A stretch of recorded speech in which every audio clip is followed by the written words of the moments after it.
thought you did the whisper thing. What? We're great. You might have done the whisper thing. No, my stage presence just commands attention. Action. Yo, what's up? I dyed my hair purple last week. Wiley, and you're like up there. And then, Sure, okay. Is there a break? It just kind of felt like it. Alright. Hey, listen up, listen up. Hey, listen up, listen up. Alright, everybody, we're going to do now the next training module is about diversity and differences. So the first thing we're going to start with is obviously this can be sort of it can be an uncomfortable, it can be, a rough subject. And during this module, we're going to be sharing a lot. I'm going to ask you guys to share a lot. And that means that, being that this is apparently somewhat controversial, we're going to make some ground rules, which they have very strange names for. For example, don't yuck my yum. Yeah. Oh yeah, it's like So what that means is that if you hear someone talking and someone says that they really like something or that they really, appreciate this in a person and that they really appreciate when this sort of happens, then I can move over to. Oh no, you're good. We're good. Then that means, and you don't enjoy the same thing or you don't feel the same way about it. There are better ways to go about it than immediately raising your hand and saying I don't like that and calling out the other person. Which leads to the second rule, which has no weird name, thank God, which is, we're talking about ideas here, not people. So if someone does say something that you don't like, or someone says something that, makes you feel uneasy, when you raise your hand to respond to them, or when we respond to them, we're going to talk about the ideas, something they might have said. We're not going to attack them, because we're all friends here. We all want to be friends when we're done with this training module. Which we might not be because I'm going to make you guys watch an hour-long video, but that's not important yet. The other ones they have are listen from the heart, which I think is self-explanatory because they don't give me an explanation for it. And then make space, take space. This one is really important. Obviously, for something like, talking about diverse backgrounds, we all have very different experiences. We're all coming from different backgrounds. So what that means is that everyone has something positive to contribute and everyone has something positive to share here. So if you find that, you're talking a lot and, you seem to be, giving a lot of good answers, maybe pull back a little bit, give some other people a chance to share some of their ideas. And if you see that, we're like halfway through this module and you haven't been sharing as much as you want and you have a lot of thoughts, try to push yourself to share those. Because it's super important that we hear from everyone on a topic like this. Everybody good with the ground rules? Do I need to write them down? Reset. Sweet. Right, go. Right, young, a bit bigger than the rest. Oh God, I forgot I'm illiterate. Yeah, that's crazy. We'll just find a look at that and then That's his video. put an exponent. Yeah.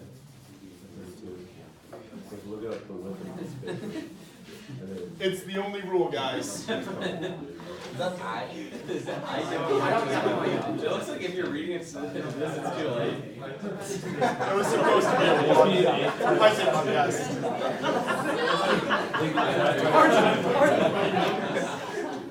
That's the best part is we're already past it. All right. So we're going to start this out. And so what we're going to write down is a definition for. So first thing we're going to talk about is isms. Oh, okay. That's ISM. And so, relating to this, where do you think we're going with isms? How do you think we could define? Well, better. How do you think you could define an ism? I was just going to give an example. Give an example, please. Racism. Yes, that's an excellent example of an ism. Does anybody have, some other examples or maybe, like a broad definition that sort of describes what, what racism and what other examples might have in common? I'm not really sure, but it's like the practice of and then whatever precedes it. Yes. Okay. So like Catholicism is like the practice of like your Catholic faith, like Judaism. Are we that word going on? I mean, like, yeah, the suffix, that is exactly what the suffix ism means, and you're exactly right, Fizz, people shouldn't be Is that laughing. what we're doing? We're so good, you did so good. we're looking at ism through more of a reference towards diversity and Okay. Gumby, what do you think all isms have in common? I just think if we're talking about like isms that are like kind of prejudices, like sexism, racism, that kind of stuff, they're like based on a quality someone really can't control about themselves. Yes, the way the paper defines it, which I think is very good, is they're all acts that are exclusionary or help us, or that are, exclude people. So we're just gonna write ism is exclusion because I write very slowly, and the less I write, the less you guys laugh at me. It's like linguistics. That's what it is. All right, and so we already have a couple examples of isms. We have racism. There's lots of other ones. There's homophobia, there's transphobia, there's sexism. There's all sorts of reasons that bad people discriminate against other people. And what we're trying to do at camp is we're trying to avoid that because we want to create an open environment where everyone can feel comfortable. So, we're gonna have our first little small group discussion now. Should we have smaller groups? This is kind of a weird topic to talk about in a big group. Yeah. All right, so let's take all of our groups, like break them in half. You should probably get up. Should we mix up groups? Should we like? I mean, it's just like, it's hard to talk about these issues in a group of like, Nicole Booth. We have to. Yeah. yo, Booth crew. Wait, so what's the prompt? Once you guys all split up, I'll take it. Ooh, I wish I said the booth. Can I join? No, I'm waiting for everyone to split up. Does anyone want? I'll join your group. I'm also gonna Did your entire group just move from that table to a booth? So did that. That's not splitting up. That's just moving.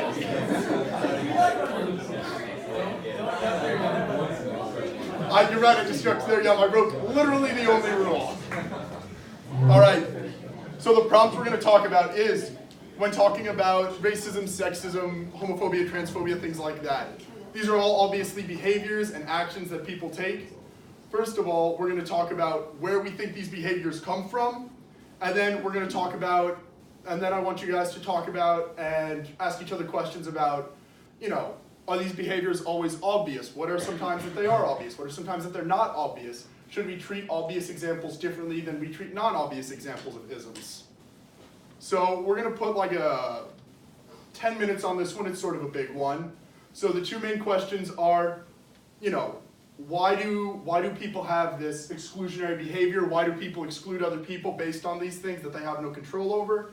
And second question is, how do these actions express themselves either obviously or non-obviously?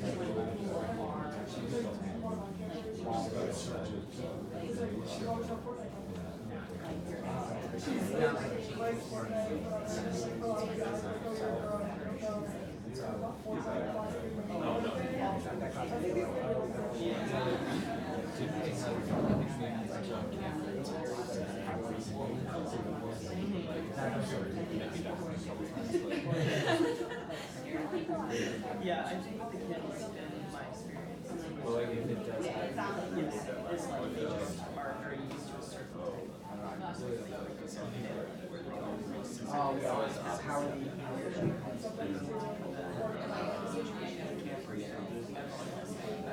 Things are not always obvious. It's like if you're fighting about something that's super complicated, somebody like makes a joke and it's like a long if it is like not sure if they actually like if they're like actually like racist or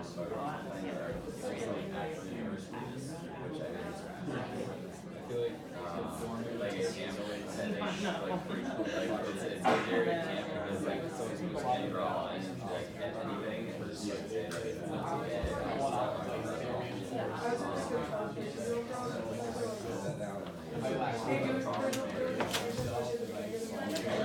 I feel like it's a generic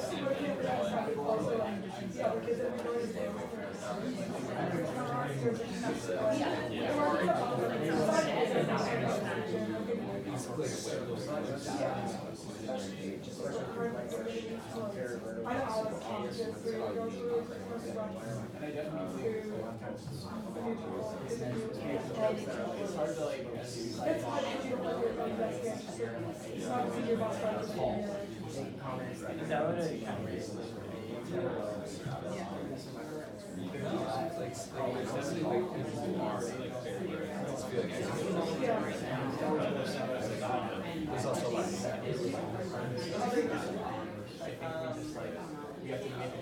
How do you feel?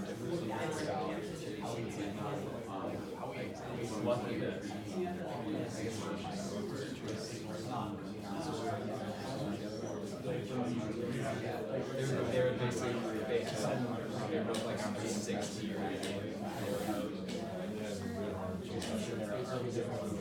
They already do that. yeah. Yeah, I feel like one thing more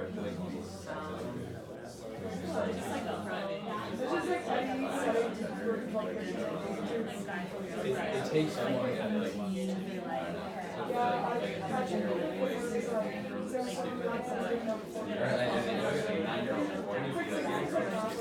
that's like or there's something in itself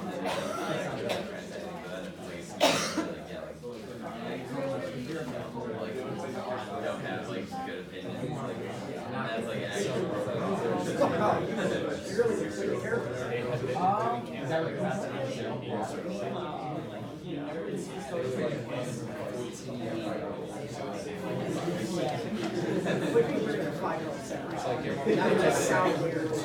like watching the way too many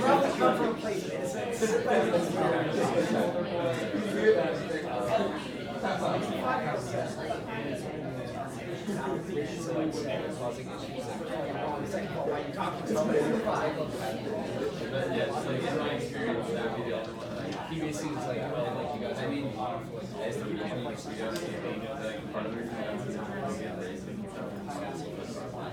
you know how it works here.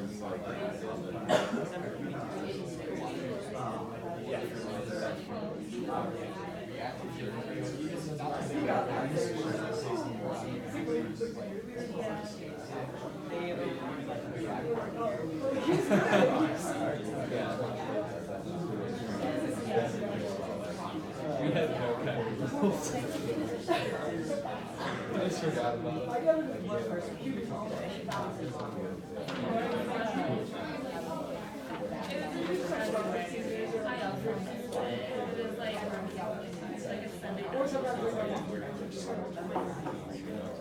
It's like most important. I kind of feel like having like a more simple the first conversation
It's I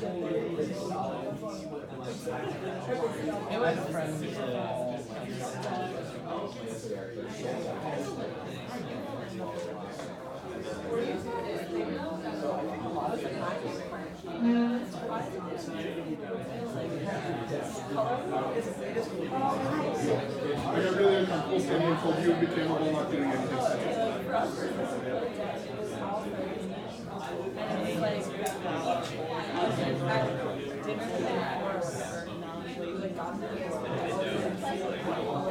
I think it's really, even if you know why and that's the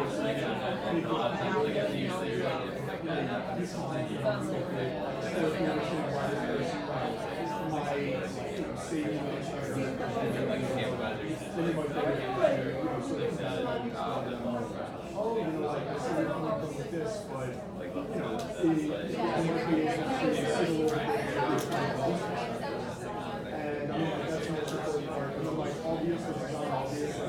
It's just a matter of realizing, I mean, partially obviously it's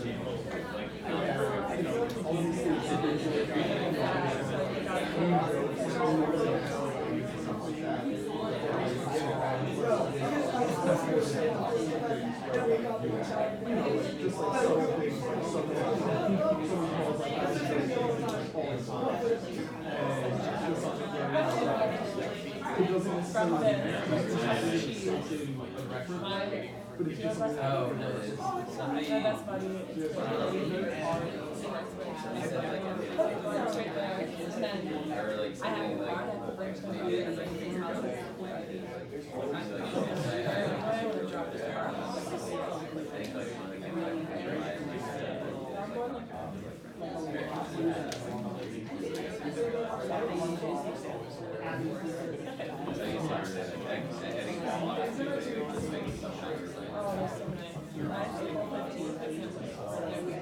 I would say for the most part,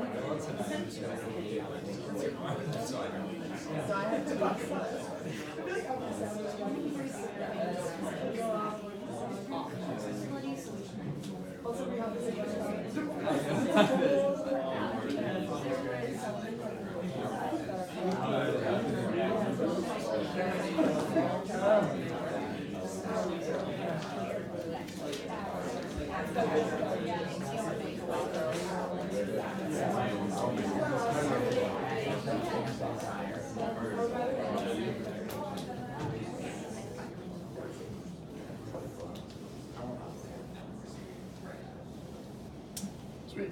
All right, so first off, what were some ideas for where these isms might come from? We said that there were two main branches, and the most frequent one that we think would come at camp would be like a misunderstanding or a lack of experience, like from society, whereas they might not have met like a gay person before, they might not have met so-and-so before, so they just are kind of operated with how society has taught them or how they've kind of seen that. And so that was the one main branch, and then the other branch is kind of more of an intentional power complex almost, where maybe they can't control everything in their lives, so they express it in another way, but they try to bring other people down with them. So that's kind of more of a complex. Almost like a bullying thing. Exactly, yeah. So I really like that first one you touched on, that lack of experience, because it's super important to realize that, you know, the best way to combat these behaviors is by understanding where they're coming from. And for a lot of these kids, it's because, you know, they have a lack of exposure, especially, you know, they were raised in their house, they have their friends who are probably pretty similar to them, so they might not have met, like you said, a gay person before. They might not have, you know, like personal, intimate experiences with them. And so when they meet them, you know, it's foreign, they feel uncomfortable, they're not sure what they should do, and, you know, they're just confused and they say things that they shouldn't say.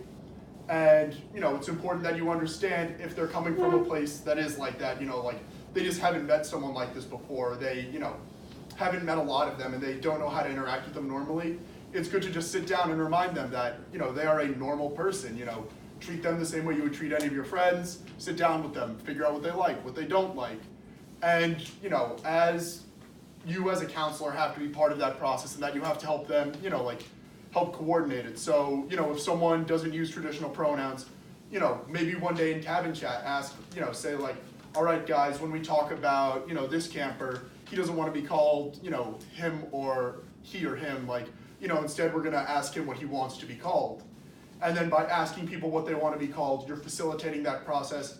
You're helping you're normalizing it for these kids. Because they see that, you know, they look up to all of you guys. And so if they see you, like, accepting this person, you know, taking this person in for who they are, like, what they want to, you know, who they want to be, like, then, you know, they'll follow suit. Now, what are some other places that this, you know, these isms, this exclusion could come from?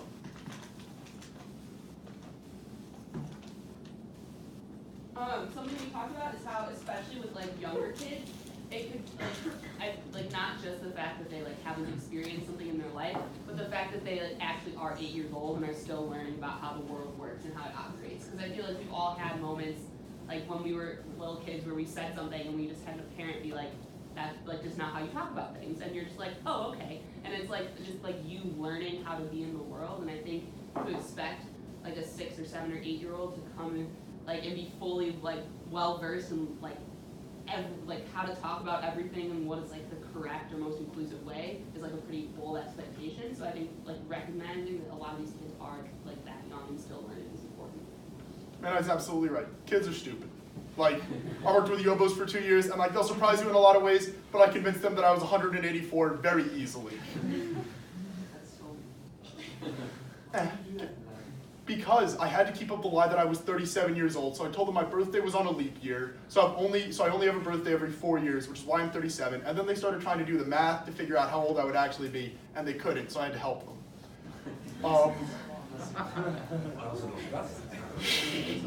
So either way, Midnight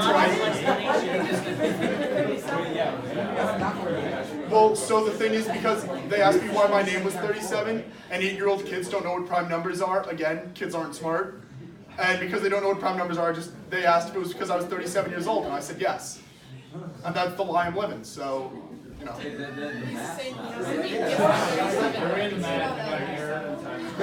All right. Yeah. All right, so it's not 184. I figured out the math right then. I didn't figure it out in front of you. If that's the biggest thing you take away from this lecture, I've completely failed. So, again, like Midnight said, kids are ignorant. You know, as you grow, as you go through society, you realize there are certain issues that you use certain vocabulary when you talk about it. You know, you avoid using certain tones when you're talking about a lot of these issues. And young kids don't understand that. They don't understand the subtleties that we do. And so if there is, especially like younger kids, like a Yovo Yogi or a Mibo Miggy, like, and they say some of these things, like, they just don't know what it means. Like, it's perfectly okay to sit them down and tell them, like, look, that's really not an appropriate thing to say, you know, like, explain it to them how they'll understand it, you know. Tell them that it's a bad word, they shouldn't say that that's a really mean thing and it hurts other people's feelings when they say it. Or tell them that, you know, like, don't, you know, like, act differently towards this person, don't, you know, like, be treating this person differently and doing these different things to them because they look different than you. That's a really good point. Kids really, they're not smart. So, does anyone else, where are some other places this exclusion can come from? I'm waiting for 2 more. What do you got? Sounds like you're excluding the kids and saying they're not smart. So. Anyone else? Well, where would my exclusion come from? It doesn't sound like you're ignorant because you've worked with them for 2 years. I don't know. Bullying? No, think of a new one. Prejudice? I don't know. Free-form opinions? Why do I think kids are stupid? Because I've worked with them for 2 years and I've seen them, right? Yeah. So my personal experiences could color my perception Yes. of certain groups of people, right? Great answer, Wilder. I still stick with the bullying one.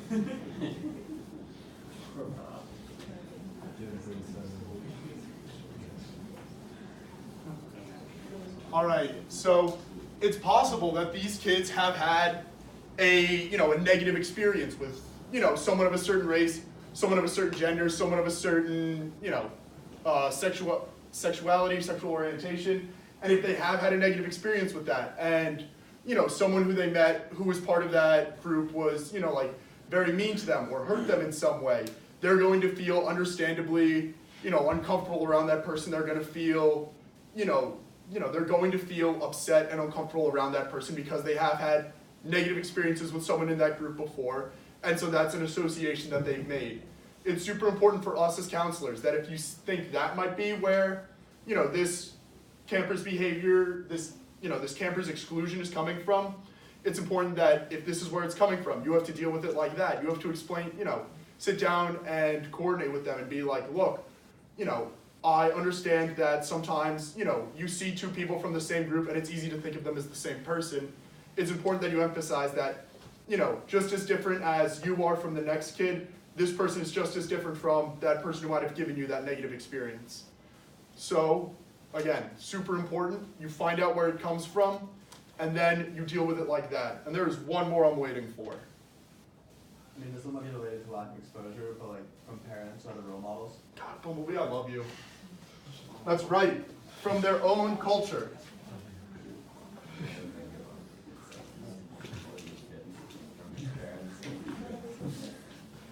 So sometimes these kids, it's not a personal experience, and it's not just that they don't have any experience, it's that the way they were brought up in their family, has not given them the proper social tools they need to adapt to a diverse environment. So if they were brought up in a home that, believed certain things about certain sexualities, like, that would be an issue. They might have problems interacting normally with someone who, doesn't have the same sexuality as them, doesn't have what they were brought up to believe is an appropriate sexuality.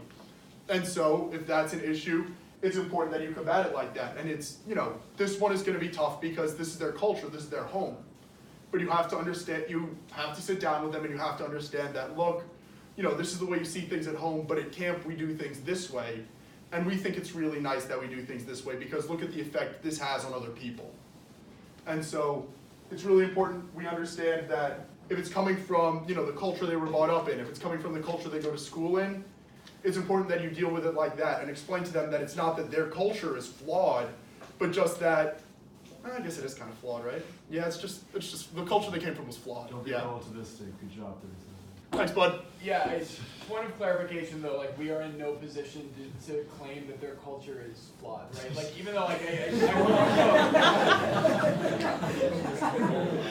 we can all laugh, right? Like, but we should in any circumstance at camp we should never criticize like what someone has learned at home or what someone like comes to camp with because we're not in a position to do that. So I really like what 37 said about talking about it from a point of like, you do this at home, but we do things here like this, and we think that's really great. And even if their culture is flawed, because it very likely might be, we're in no position to say that. You should never really like make that claim. You should really stick to talking about why we like the culture we have at camp and how they're different, and how like that's okay, and we're just gonna do things differently here. Yeah, we're gonna crop out the part of the video where I said that culture is flawed, so. All right, so again, these are a lot of really, really good ones. So, the most important part of this first question is that you have to try to understand. Sit down with the kid who might have said something mean, who might have been acting mean to another person. Sit down with them and try to figure out where it's coming from. Maybe you don't ask them straight up, why do you hate gay people? But sort of sit down with them and try to figure out where they're coming from. And then once you figure that out, you have to deal with it appropriately. Now, the other question I'd asked you, how do these behaviors manifest themselves? This is an easy one, guys. It could be explicit or it might be more subtle, like excluding someone from a group. Exactly. There are, those are the two, sort of ways that it can express itself is in obvious, usually verbal or physical action, or in, more subtle, either just more subtle verbal cues or more subtle just like a broader social group thing. Like if you are just excluding someone from groups because they are, because they have special needs, if you're excluding someone from groups because whatever else, that obviously is, depending on, what group it is, if they're not letting them sit at lunch with them, that's sort of a big one. But it can be more subtle, and that's something that we have to look out for. And, you know, what are some other ways that it could express itself, maybe not obviously? No, this one's also sort of obvious, I guess, but like jokes, from sister sexes, jokes. Exactly. And, you know, it's one thing that kids a lot of times don't understand is that, you know, when they hear a joke, especially if they've heard that joke from their family, like, you know, and they think it's funny, they'll tell that joke because, you know, it's not coming from a mean place. They just want to be accepted. They want to make people laugh. They want to feel, you know, good and accepted and funny. And it's important for us to realize and important for us to develop coping mechanisms to be like, hey, when you make jokes like that, you know, it can really hurt someone else's feelings. When you make jokes like that, it's really not cool because there are a lot of people who, you know, who are members of that group who don't act that way, who don't feel that way. And, you know, it's important that you deal with, especially ones that are very obvious like that. You want to deal with those like pretty effectively, pretty quickly. Anyone, again, do we have any examples that are maybe a little more subtle? This is kind of along the lines of sexism, but like if you're picking teams for sports and the guys are always picking other guys, like that's kind of implicitly saying that you think they're like better at the game or something. And that was a big one that we talked about. Exactly, and it's one of the examples they give in here, you know, like guys are all picking for a soccer team and, you know, the guys refuse to pick girls because, oh, they're smaller, they're weaker, they're not going to be as good at soccer. You know, it's something where we have to acknowledge that, or we have to acknowledge that sometimes people might have reasons for these beliefs, you know, like, oh, I don't want to pick a girl for my team because like, oh, like look at how much smaller and weaker she is than I am, or look at how much, you know, like slower she is than I am. But it's important that we as a camp, we get people involved. And so you have to look out for subtle behaviors like that. You have to look out for subtle behaviors where like, you know, maybe not so much in the younger kids, but maybe in a little bit older. If there's one kid who always calls girls something and calls guys another thing, that's something you want to look out for. That's an example of some, you know, like subtle sexist behavior that might not be incredibly obvious unless you're really keeping an eye out for it. I don't know if a lot of 12-year-olds go around calling girls sweetheart all the time, but like that's something that you would want to look out for. If they're always referring to them, or, you know, like they're always referring to, you know, people of one race, people of one sexuality one way, and, you know, like straight people another way, it's something that you want to keep an eye out for. Keep an eye out for these like more subtle ways. And when you see those, you want to deal with them, you know, maybe not like just jump on them in public, but you want to deal with them and you don't want to, you know, think they're any less negatively effective of the group than a more obvious behavior, because they're just as effective, you know, they're just as hurtful, they're just as exclusionary as some of the other more obvious ways. And the only difference is that, you know, you have to look a little while to see them, and then you have to look even a little while longer to see the effects they might be having. And just to wrap up that section, you know, we'll just have people raise their hands. How do these, you know, like some of these behaviors we listed, some of the reasons we have them, how do they make you feel? How do you feel about, you know, like how would you feel if there were someone who was making sexist, racist, you know, homophobic jokes about you or about someone else in the room? I'd feel very hurt and I wouldn't feel included.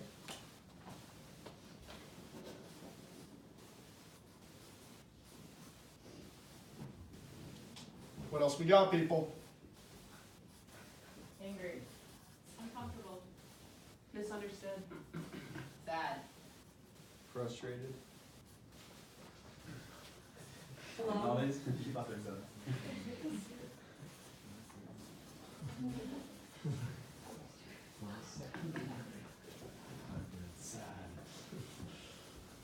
Dehumanized. Antagonized. Good SAT words. Not sure if this is good said, but isolated.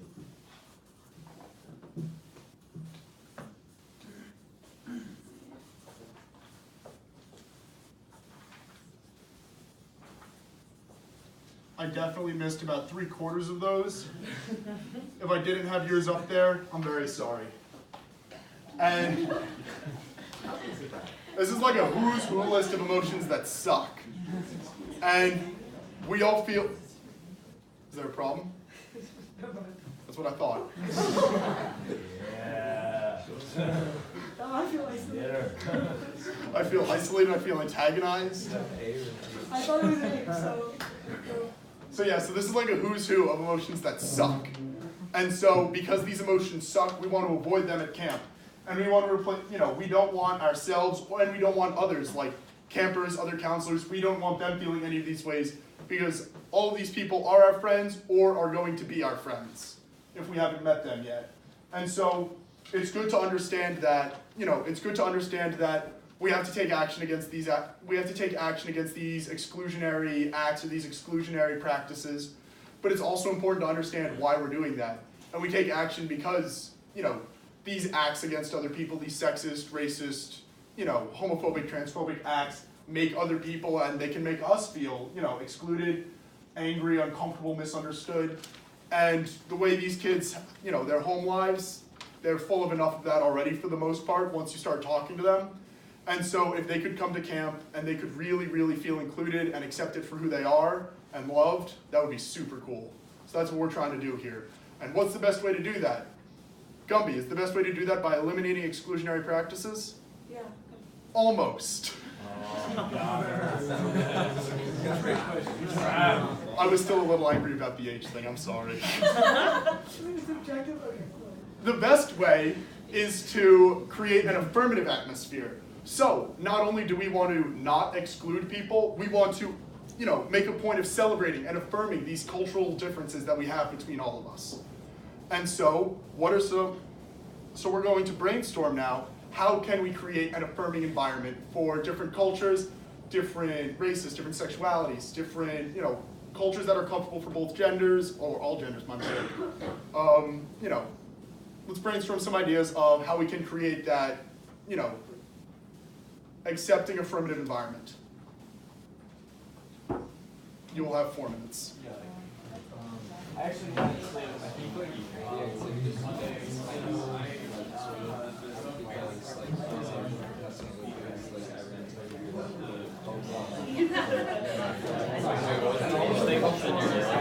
Oh yeah, no. Gumby, you're absolutely right. It looks exactly like an H. Your handwriting's kind of scary. It's really bad. I mean, it looks like a 3rd grade. Yeah. But I feel like all boys handwriting is so hard.